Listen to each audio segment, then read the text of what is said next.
Hello, fellow detectives. Have you come back to hear more of our mystery? Well, guess what? Ellen Raskin has written a doozy of a chapter, and oh my giddy aunt, you're not going to believe what happens next. Let's continue reading in the Westing game. We are on chapter 16. Chapter 16 is titled The Third Bomb.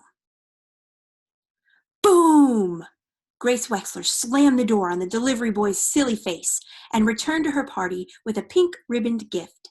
The gossiping guests were sipping jasmine tea from Westing paper party cups, nibbling on tidbits from Westing paper party plates, and wiping their fingers on Westing paper party napkins. Madame Hu served in a silk gown, a costume as old-fashioned and impractical as bound feet. Women in China wore blouses and pants and jackets. That's what she would wear when she got home. Grace clapped her hands for attention. Girls, girls, it's time for the bride-to-be to open her presents. Angela, you sit here and everybody gather round. Angela did as her mother said.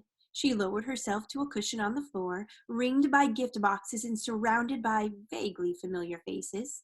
She had not invited her few friends from college. They were bent on careers. This wasn't their thing. These were her mother's friends and the newly married daughters of her mother's friends. And Turtle, who was leaning against the wall, arms folded, smirking. Lucky Turtle, the neglected child.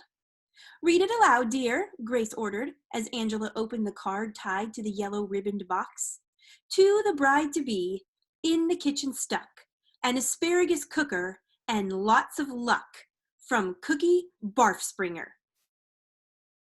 Thank you, Angela said, wondering which one was the Barfspringer. The next gift was an egg poacher. The box in pink ribbons contained another asparagus cooker.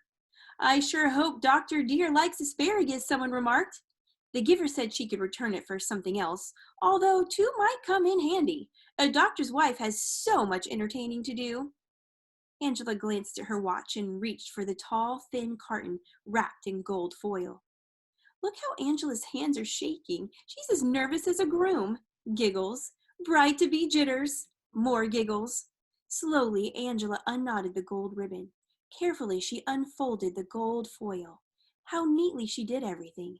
The perfect child. Not like Turtle, who ripped off wrappings, impatient to see what was inside. Hurry up, Angela, you're such a poke, Turtle complained. Suddenly, there she was, kneeling down to peek under the lid. Get away, Angela cried, jerking the gift up and away from her sister as the lid blasted off with a shattering bang. Bang!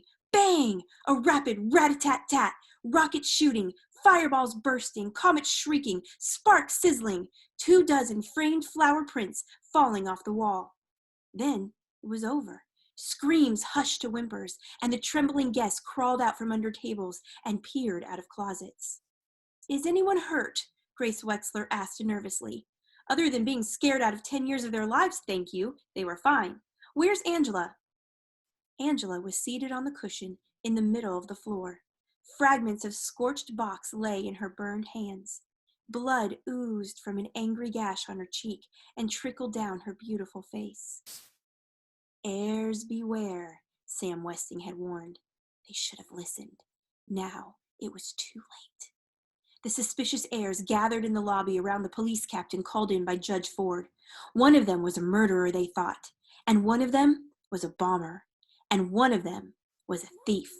But which was which, and who was who? Or could it be one and the same? Some game, Mr. Hu grumbled, unwrapping a chocolate bar. One ulcer wasn't enough. Sam Westing had to give him 3 more. Some game. The last one alive wins. Now there's a likely suspect, Otis Amber thought. Who? The inventor Who? The angry man? The madman? The last one alive wins? Flora Baumbach repeated. Oh my, what a terrible thing to say. Can't trust that dressmaker, Mr. Hu thought. How come she's grinning at a time like this? The captain offered no help at all. Neither the bomb squad nor the burglary detail has enough evidence to search the apartments, he explained. You call that justice? Sandy asked. Good-natured Sandy couldn't be the one. He wasn't in the building when the first 2 bombs went off, or when the judge's watch was stolen, Jake Wexler thought. On the other hand, he sure did hate Sam Westing. Yes, Mr. McSuthers, justice is exactly what I call it. Not her, not the judge, in spite of the clues, Chris thought.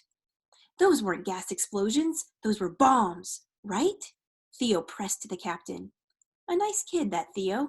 Doug, too, Flora Bombach thought. But how often had she seen television interviews of next-door neighbors saying, I can't believe he killed 13 people. He was such a nice kid. Oh my, what's gotten into me, thinking such a thing?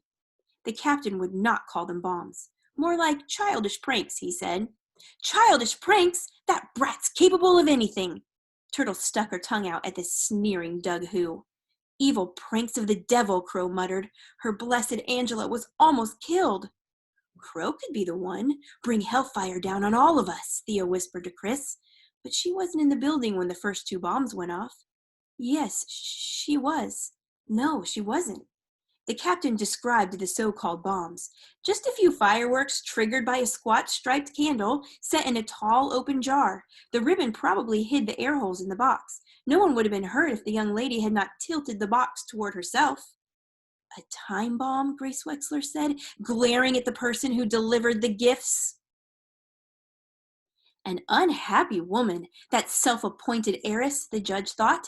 Unfulfilled, possibly disturbed, capable of the burglaries perhaps, but not the bombings.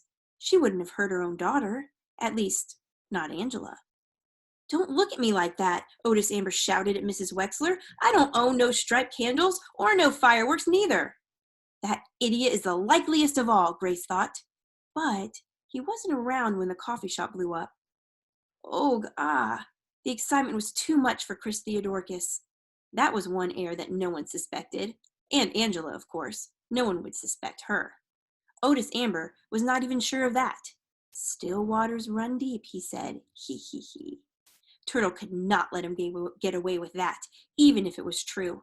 Otis Amber limps, Chris noted the next day. Her family kept reassuring her. You're going to be fine, Angela, just fine.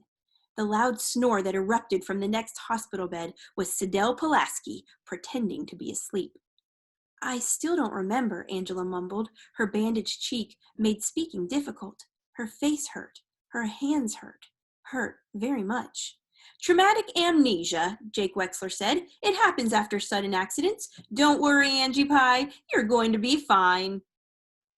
You're going to be fine, Angela. Just fine, Grace said despondently. I'll be back tomorrow. Come, Turtle. In a minute. Turtle waited for the door to close. She touched her sister's bandaged hand. Thanks. For what? Another snore from Sidel. Just thanks. The fireworks would have gone off in my face if you hadn't pulled the box towards you. Here, I brought your tapestry bag. I didn't look at your notes or clues, honest. But she had removed the incriminating evidence. Turtle, tell me the truth. How bad is it? Well, the doctor had to take some glass out of your hands, but no stitches. The burns will heal okay. And my face? Some scarring. Not bad, really, Angela. Besides, you always said being pretty wasn't important. It's who you really are that counts. Angela wondered about that. Maybe she was wrong. Maybe pretty was important. Maybe she was crazy. She must have been crazy. Don't worry. You'll still be pretty, Turtle said. But wow, that sure was a dumb thing to do. Sidel Pulaski's eyes popped open in surprise. Quickly, she squeezed them shut and uttered another loud snore. Well, what do you know? Her sweet, saintly partner was the bomber. Good for her. And that is the end of chapter 16. I can't wait to see you again when we read the next chapter in our mystery. To be continued.